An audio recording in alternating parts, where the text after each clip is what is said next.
Narito ang dapat pakabangan ngayong gabi sa third nomination night ng Pinoy Big Brother Celebrity Collab Edition.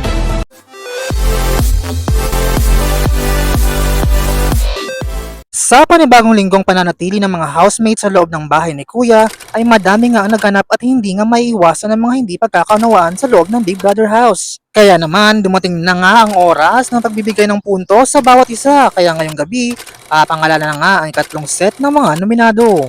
At upang mapulsuhan nga ang taong bayan kung sino-sino ba ang karapat-dapat na maging nominado, narito nga ang naging resulta sa naganap na poll ng bayan. At base nga sa araw-araw na nagaganap na livestream ay napansin nga ng mga netizens na ang mga maaaring napasama raw sa nominasyon ay sina Dustin at Ralph, AZ and Bianca, Vince and Brent.